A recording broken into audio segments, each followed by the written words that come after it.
Welcome to the Oh Hell No podcast, where Kay Nicole delivers a daily dose of inspiration by discussing passion, purpose, and struggle with people who are living their best life doing what they love.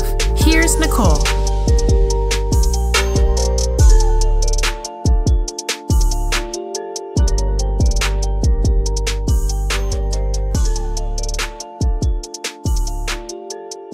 Hey everyone, welcome to another episode of the Oh Hell No podcast. Today we have Rhea, Welch, and we are going to discuss professional expectations when you follow the formula and still find yourself unfulfilled. So Rhea is a friend to the show, and we're going to kind of talk about just like her career and how things have unfolded in her life and the different things that have come out of unexpected, changes and what she discovered and what she's doing now. So Rhea, thank you so much for coming on the show and, sharing such personal parts of your life with us to kind of, help out others who may fall into this category, because I know I found myself in this very same place as well. So thank you for being here tonight. Welcome. Thank you. Thank you for having me. Yes. So first of all, I want you to tell us which island you rep in, because, I always have to, when I bring on my island people, I have to give them a chance to big up their country. So please tell us.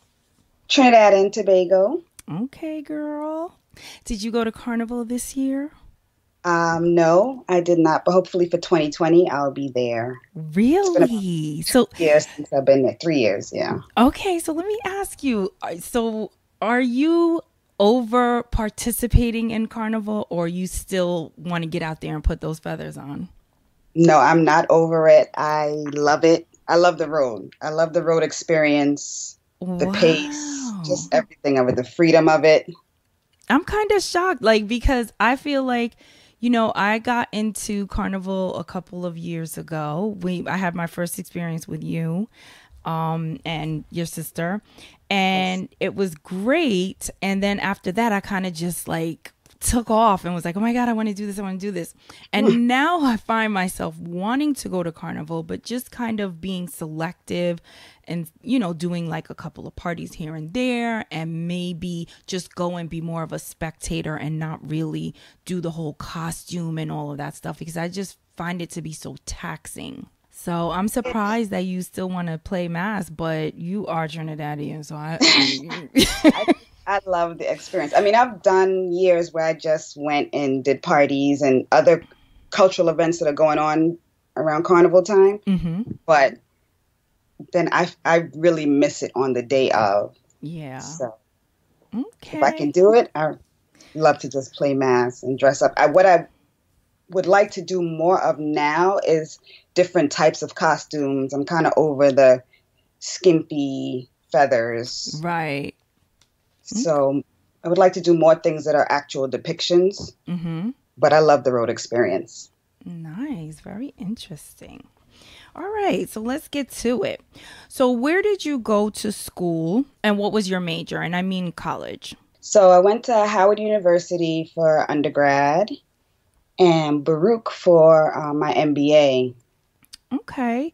And what were your hopes when you left school? When you graduated with your bachelor's, what was your plan, and what made you go for your master's? So when I graduated, my plan was to work in the field of marketing. My degree was in marketing, and maybe in advertising or in-house marketing team for a large company. And several years into my career, I was working at a large global company in the city, in Manhattan. And I figured I had enough experience under my belt working in marketing, and I was pretty sure this is what I wanted to continue with. So it would be a good time for me to go ahead and get my MBA so that I could further my career.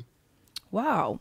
Okay. So when you got your MBA, how did that affect your career or your, growth in the chosen field? I think it helped to a certain extent because my bosses the managers that I interacted with knew that I could handle the work that would be potentially coming my way if they wanted to put me on larger projects or things that involved cross-functional teams and that type of thing. But it also kind of plateaued, I guess you would say, because I got my MBA a little before the whole market crash in '08. So things started to slow down business-wise for the company I was with, and they were downsizing, so there was no room for growth at that time. Although in previous years I had moved up the ladder, when I graduated, things started to go downhill with the economy. So I guess the bottom fell from underneath us. So then at that point, did you still want to stay in marketing, or did you see that there was another avenue that you could have gone into? I wanted to stay in marketing. I loved what I was doing. I understood what I was doing and how it added value for the company and the teams that I was on. Mm-hmm. But after a while of looking for a new job, I need income. So I started to look at other careers at that point to see if maybe there is something else that I could be doing that would be fulfilling or maybe more fulfilling. Okay. So what did you come up with? So where'd you land? I landed on being in the health field, like a health executive working in health advocacy. And I worked at an assisted living for a few years, and I enjoyed that work as well, being more social and being involved with the senior citizens that lived in the assisted living, mm-hmm. and making sure they were being well taken care of, their needs were being met, and that just being a liaison between the residents who lived at the assisted living facility and their families to make sure that they got the care and support that they needed as they were getting older and, facing the challenges that happen as you age. Wow. So that's like a big shift from marketing to that. So let me say, I know that marketing is very difficult. I feel like I worked in public relations for a very short time. And what I found working in that environment was that it was very cliquey and it was very hard for people of color. Mm-hmm. I'm not saying that people of color can't make it in that industry or whatever, but you really have to know people to, get those connections and get going. And what I've noticed recently is that a lot of people of color have been starting their own PR agencies, which is phenomenal, right? Yes. And I wish I had the guts to do that back in the day. But then again, I don't really think PR is for me because I really am not into the brown nosing and the ass kissing and the sucking up. I'm not into that. So I would be horrible at, PR. My face says everything. So it probably, God was just telling me, girl, go sit down. This is not for you, right? Because it was like the worst job experience of my life. To date, I still feel like that was like the worst experience. And I left a really good company. I took a pay cut to take this position that I took back in the day. Yeah. And I moved, and then I was still trying to stay in that field and look. And I have a master's degree in communications. Like I was invested in getting into this field and staying there, but it just wasn't for me. God was like, no, this is not what you're gonna do. So eventually, I let that go. So I want to ask you: do you ever feel like it was hard to climb the corporate ladder? Do you feel like marketing was cliquey? Did you feel like you had any of those, hurdles? I definitely feel like it was hard for me to climb the corporate ladder because I was doing all the things that I thought were the right things, delivering good work and, checking off all the boxes that you think make you a good employee. Mm-hmm. And that showed with like my salary increases and the caliber of people that I would be interacting with on a daily basis to work on projects. Mm-hmm. But still, there was a ceiling that that I just couldn't Get above. get above. Right. Okay. So you transitioned into another career, if you will, a health advocate. And after you did that for a while, did you go back into marketing? Yes. So a few years into working with the assisted living, I started to miss the corporate environment and that type of work. And I realized like my curiosity with working with seniors and their needs and understanding their needs, I kind of had a good understanding of it. Mm-hmm. And I felt like this is something I could do. I can volunteer, I can be involved. I could be more hands-on with the seniors around me rather than having to work in the assisted living. Because the thing with that is it was very taxing in the sense that there were days when I was always on call. If anything was going on, any time of day, any time of night, I would get a call. So after a while of that and the holidays and that type of, it was a little taxing. Plus just developing relationships with these seniors who a lot of times passed on. So I felt like I understood the industry enough that I could be of service to seniors around me, but I didn't have to like give up my holidays away from my family and my time, all hours of the night to handle, to put out fires and that type of thing. I didn't have to do that anymore. And I could really do what was, I guess, in my heart, which was marketing. Okay.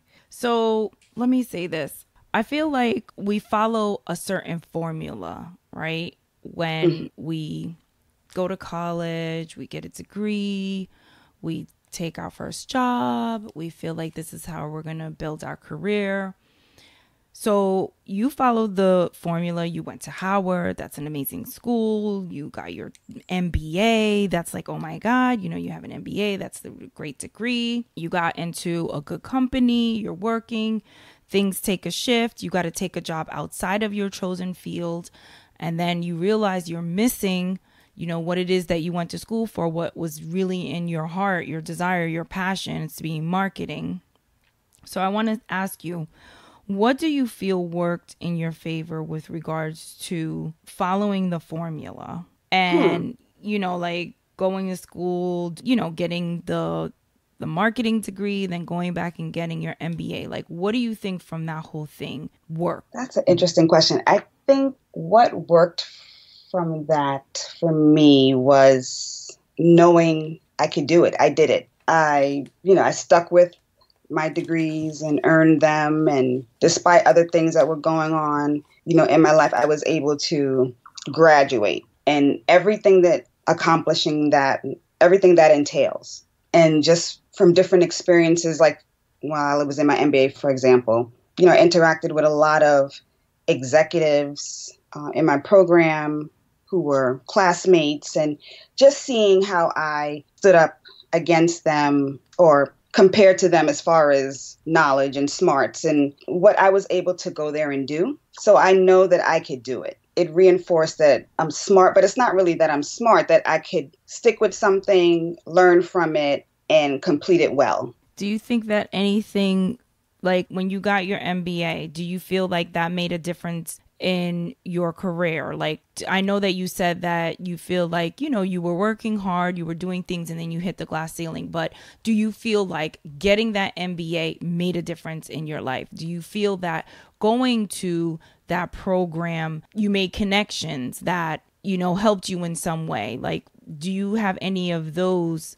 things to share? Well, I could say that when I started my MBA program, I think that if everything was the same when I graduated, that would have been a good thing, a good stepping stone for me to move up the corporate ladder. I really feel like when I started the program, my colleagues and like executives, or corporate executives, like senior executives, they were noticing what I was doing. Okay. Do you feel like you would have been able to get the job that you got without having a bachelor's degree? No, absolutely not. What do you think didn't work about the formula, following the formula? If there's anything. One of the things I've noted that didn't work was me staying at that one company for almost 10 years. Yeah, that's a big thing. A lot of people say you shouldn't stay any place too long. And it's interesting because our parents, they work at places for like 25 years, 30 years, they Right. retire, right? So that's kind of what you grow up seeing. And then you get a position and you feel bad. But then you feel bad about quitting. Like, oh my God, I've been here for 2 years, whatever. I feel bad. But then you meet someone who tells you, no, girl, you want more money. They're not paying you. You got to quit and go to another place. And that's how you're going Yes. to get more money, right? Yes. And then you start that. Then they say, well, if you jump around too much, they're going to see on your resume that you're jumping from job to job, and that's going to look bad. And Yes. you're like, but Yes. now in 2019, these kids don't play. No, it's a year here, 2 years here. And, at the time I'm thinking I'm taking on more responsibilities. I'm meeting more and more people. Through the company, I'm traveling for work. Like, things are good. Right. Yeah, that is a big one. So staying in one position too long was something that hurt you. So after you took that job at the home health aide, how did you get back into your marketing career? So I kept in touch with a lot of my old colleagues and from the big company I previously worked before I was laid off. And through one of those conversations, I actually got my next job after the assisted living. It took some time for everything to align, but it was really those ongoing conversations with my past connections. Right. So keeping connections, that's very important. When you meet people, I interviewed someone once and they said that is the most important thing is your connections. Like when you meet people, staying in touch, taking those connections very seriously because you never know, what can happen from a connection. So Yep. I think that's really important to highlight. Is that the way you got back in was through a connection that you made earlier in your career. Yeah. And it was someone that, I was corresponding with back and forth through email and phone calls. But the old company, they had downsized so much over the years. And they were really proud of like the original group they had, that they had a mixer years later. And that actually gave me some FaceTime in front of some of the people I was emailing and calling and, just keeping in touch with. So that little bit of FaceTime helped as well. So going to that mixer. All right. So I know that you have a PMP. What led you to get a project management certification? So during that time after the assisted living, while I started to look for something else, because when I was at the assisted living, I started to approach what I thought was a time, like I didn't want to stay too much longer because then I would look like it would get confusing on my resume and what I was really focusing on. So I was like, I need to just stop. Stop and get back into marketing. And don't even wait for something else to come along. So during that time when I wasn't working and, just keeping in touch with contacts and working on angles to find my next job, I found out about project management. I see how project management applies to what I do with marketing campaigns and everything, and how you have to roll out projects and control them and just stay on task. It fit naturally with what I'd done in marketing as far as like another skill to have in my tool belt. So I did the classes and I figured I have the time now, so let me go ahead and take the certification, study for the certification, and just show that I'm always learning. I'm always bringing new skills to the table. And it was really to use towards marketing. But as I started to study it and look more at project management, again, it's like, if a job opportunity comes for a project manager, I would take it at that time. Okay. So it kind of being open to it, but just really to have it in my tool belt so that I could handle more larger projects and say that, hey, I have the skills to to keep the big projects under control. All right, so let's fast forward. You get back into marketing, you're working in marketing, and are you loving it? Yes. Okay. So I'm loving it. You're loving it. So this is definitely your passion. And then what happens? So I get downsized again. It seems like maybe God is saying, right? Like, right. You're loving this, but he's just saying, no, I see something different for you. Right. It's quite interesting. Yes. And mind you, during this, I'm doing like assessments of where your stronger skill sets are and what you really are interested in. And it's still leading me back. Right. To marketing. Okay. So did you ever feel like with all of the marketing positions that you had, did you ever feel like you weren't truly where you were supposed to be? Or did everything always feel right to you about all the positions that you've had? No, there have been times where I was doing the work but didn't have like the title to match it. Mm-hmm. So during those times when I felt like I was being a bit stifled, that even if I could say, I'm doing good work, everything wasn't good. So like your marketing jobs, like all the marketing jobs you had, when you were working those jobs, did you always feel fulfilled? Like, yes, I'm where I'm supposed to be. Or did you ever feel like something was missing or something was off? Not so much like the recognition. Not so much the recognition, but more so just the overall position itself. Like, you know how sometimes you're working in a field and like when you did the assisted living, like you liked it, it was okay, but it wasn't what you wanted to be doing for the long, haul. It's like, this is fine, it's paying my bills, but I got to get back into what I love. Like, this is not what I love. So what I'm asking you is, in the marketing jobs that you had, was there ever a time, aside from not being compensated fairly or recognized, because I think that exists in every position. Even when we love what we're doing, there are going to be times when you feel like you should be getting paid more or you should be getting recognized, but you're not. But it still doesn't a certain stop. Title, but but it still doesn't stop the love that you have for what you're doing. So did you ever question if marketing really was where you are supposed to be? I would say I examined it, not really questioned, because it felt right. Okay. But I just told myself that I need to explore other industries. Like maybe I needed industries that were more creative. Let's put it that way, where there was more freedom to express that side of my skills. Okay. So you also do freelance work. And with the freelance work, do you enjoy that more than being in a controlled, environment where, you're working for a company? I know that there are certain benefits that exist in, working for a corporation or a large company that don't exist when you freelance. But just comparing the two, did you feel more comfortable in one place than the other, or it's just the same for you?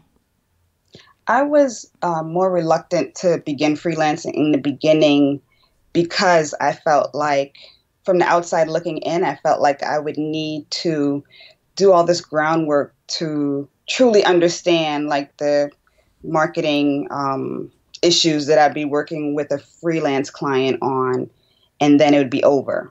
Mm-hmm. So what I didn't expect is that I actually do like the freelance work, because although there's some groundwork that has to be done in order to understand a client and their industry and, their offering and that type of thing, that it really is the kind of groundwork you would do on a lot of projects. It's not so much more. So the freelancing has been good in the sense that I've been able to apply my marketing knowledge and expertise to various industries, and sometimes that allows a lot more creativity. Yeah, And because it's just you. You have no one blocking or telling you what you need to do or how to handle this.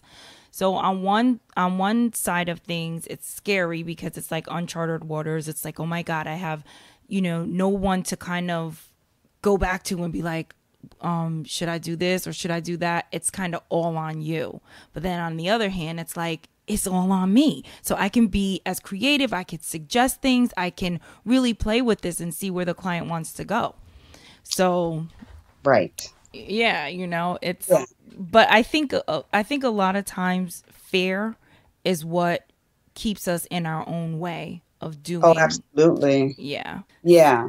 Because the truth of the matter is that most times I've had to do that anyway. I've had to push through and like learn things on my own because it's all on me. I had a couple mentors for short periods of times, but a lot of it has been me trying to figure out what else I want to learn, what else I'm curious about, and me taking, my knowledge to the next level.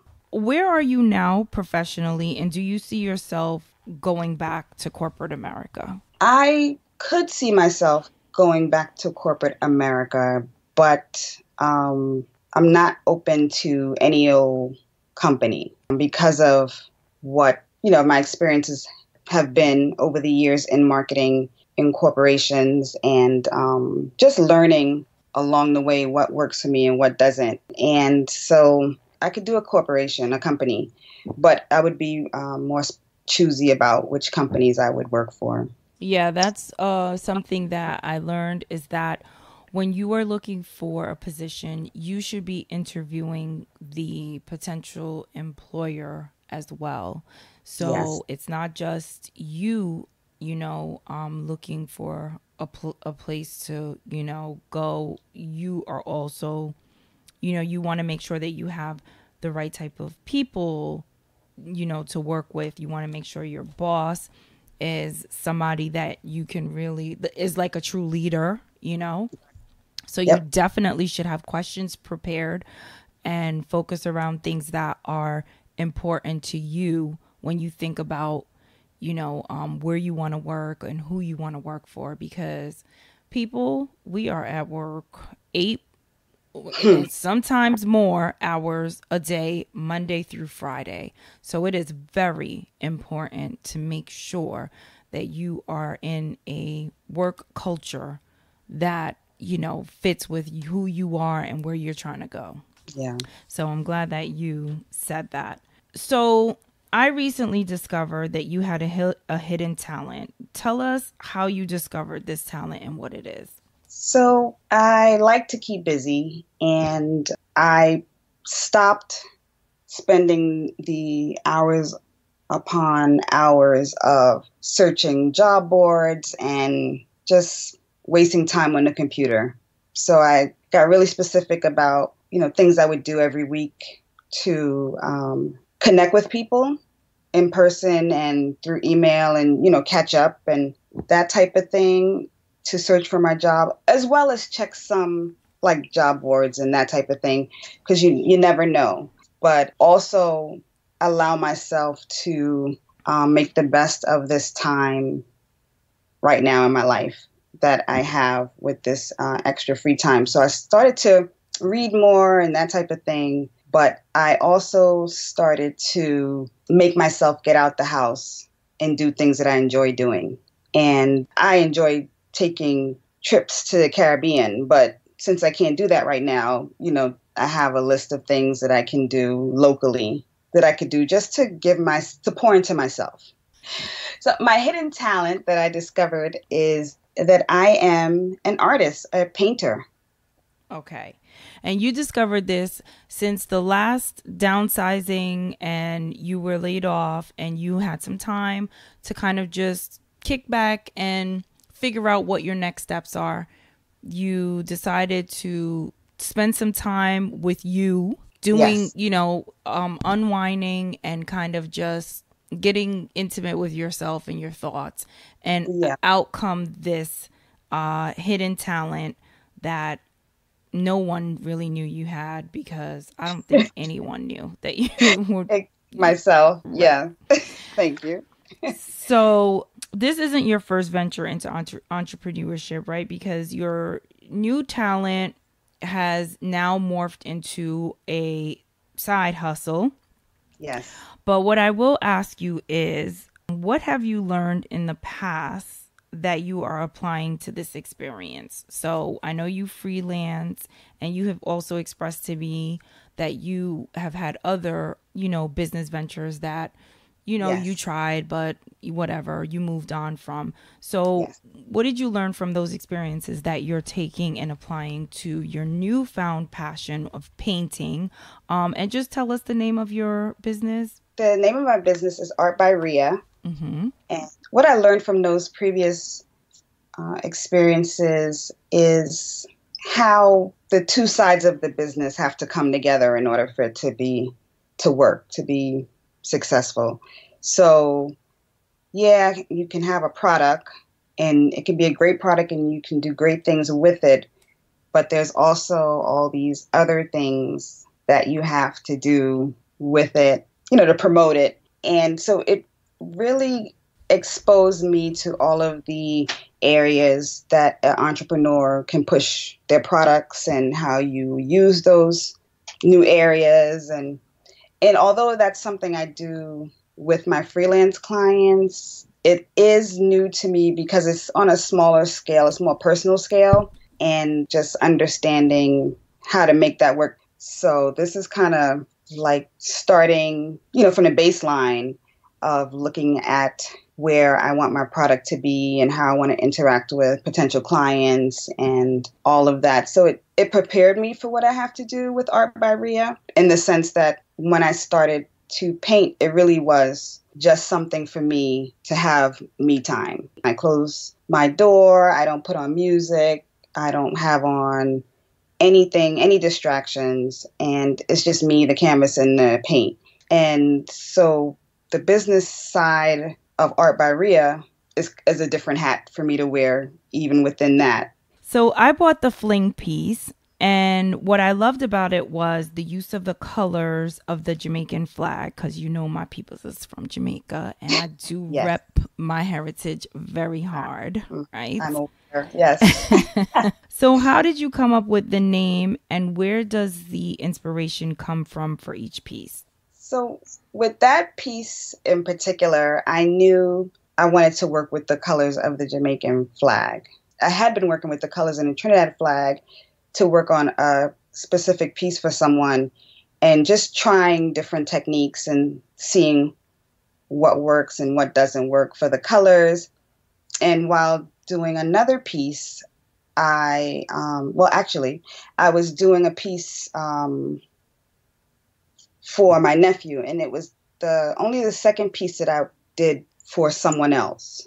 It wasn't, my goal was just to give him something nice, to give him a gift. And it required the Jamaican colors in it. So I got to use them and see the consistencies and the mediums that work with the colors. So when I thought about doing what became Fling, I knew I wanted to work with the Jamaican colors. It was just a matter of what technique I was going to use once I started painting. And I named it because I had the colors, and as it started to dry, it did something different than how it looked originally when I set it down. And because of the change of it, to me, it looked like spring, like flowers blooming. So I thought spring fling. But then because it was the Jamaican colors, I also thought of the song and the dance, fling. And that's how that was named. Okay. So for each piece, you just kind of let you just let it flow. You just maybe, I don't know, think about something and then it brings about inspiration. Maybe you're sitting and having your coffee and maybe the coffee comes out a certain color and you're like, oh, this looks like something interesting. Is that how it happens? Because I'm not creative in that way. So yeah, no, I get inspiration from everything. So usually it's around like one color or two colors, and I'll say I want to work with that color, And then I start thinking about what colors go good with that color, or what colors do I want to try to experiment with that color. And it kind of grows from there. It's really, colors pop into my head. And that's where it starts. And then I start thinking about what size canvas I want to try, or what technique I want to work on next. And that's how it happens. And then once I'm in the zone and I start to paint, then I flow with it. What do you want your shoppers to know about each piece that you create? I want them to know that each piece is created with love. It really is, because painting is a passion. I can't stop. And that's why I have gotten to the point where I have to, or where I sell them now, because I started to be overrun by canvases. And, my family would ask me, what are you going to do with all of these? And they kind of planted the seed that I should start to sell them. So I want clients to know that each painting is made with love. And when they buy it, it means something special to me, because it's like a piece of me in their home. Something that I created connected with them enough that they wanted to buy it and put it in their home, in their space. And that means a lot to me. So do you do custom pieces for customers? I do. I recently did my first real custom piece for a client, and she pushed me outside of my, I guess you could say, my comfort zone a bit with the colors she wanted to use, because it matched the color scheme in the room she wanted to put the piece in. So it's a little bit different than what I would normally do, but I love the piece that I created for her, and I'm happy that she pushed me outside of my comfort zone in that way, to experiment with those colors and see what they would do. So with this newfound passion, what are your hopes for the future? My hopes for the future are that I can continue to create pieces that connect with people enough that they'd want to buy it. And I can continue to do more pieces in different sizes, different colors, and more techniques, and develop my style along the way. So what advice would you give to young people who are starting college now? Like, based on your experience in the workforce and trying to become America's next top executive, as we all have, right? And Right. just and just the realities of, the real world and how things are out there. Like, what would be your best advice to young people starting out? And it could be on anything, like a major, expectations, like just anything that you think would be valuable. The most valuable thing I think I can tell a young person starting out right now is to really think about what they like to do. And I know that there are so many different career paths, and a lot of times you don't even know a lot of what's out there at a young age, but at least be honest about what you enjoy doing, where you think your skills naturally can grow, what areas. Because I definitely think that the painting for me, the more creative work like I'm doing now with the painting is something that I kind of pushed aside as a younger person, thinking that I needed to get my bachelor's degree in marketing because this is the path you follow to success. And the truth is, there are a lot of paths to success. Okay, that's great advice. So what advice would you give to someone struggling in their chosen career? It's a hard one. I think that people can be struggling for a number of reasons. So for them to really take a good look at what aspect of it that they're struggling with, and just like get to the root. I think a lot of times nowadays, people want quick answers, and sometimes you got to dig a little deep. So see what it is that you're really struggling with. If it's something you don't like outside of you, it's probably the time to change your environment. If something that you don't like, it's really something within yourself, then be honest with yourself and make the change for yourself. Okay. So what have you learned from your experiences about yourself, what works for you, and where you want to be? I think the biggest lesson I've learned is just that, I guess you say I'm enough. I know it sounds a little cliche, but, because of the being downsized twice and, my career, corporate career hitting a plateau at various times and always having to figure out how to get around that, you can start to question what you bring to the table. And I've learned that I still bring a strong skill set to the table. I'm an asset to any team. I'm enough. I'm an asset. So I'm enough. Awesome. So share an oh hell no moment that you've learned along your journey. It could be, anywhere in your journey, professional, personal, where you learned something or it changed your perspective on something. I think my oh hell no moment came about a year ago when things started to, what I thought was unraveling. All the things that I set up that I'd built over the years and the things I acquired started to feel like they were slipping away to a certain extent. And I just had to release, or at that moment, I chose to release and stop holding on tight to like everything, to outcomes, to materialistic things, and just kind of sit where I was. And that whole experience has been freeing for me because I realized that I did hold on very tightly to like outcomes and thinking, like certain jobs, certain titles, certain companies, certain salaries, certain material things defined who I was. And I've learned that that's not the case. I define who I am, not those external things. I don't need that external validation. So that was my oh hell no moment when things were slipping away and I just had to release it. And I learned that I can actually let go. I don't have to hold on so tight. It was enough of the holding on tight for dear life. Wow, that's a really good oh hell no moment. Thank you so much for coming on and sharing your story, because it's not easy to, be candid about your life and things that you've experienced. But I feel like when we share our stories, we help each other. So I really appreciate you and I appreciate your story. Please tell us where we can check out your art and get some consulting services if we need that too. Yeah. So for art, it's Art by Rhea. Yeah, artbyrhea.com. And I'm also on Instagram and Facebook as art_by_Rhea_W for the art side. And to contact me for freelancing work, you can find me at RheaWelch.com and learn more about me and how I can help with marketing strategy and execution. Awesome.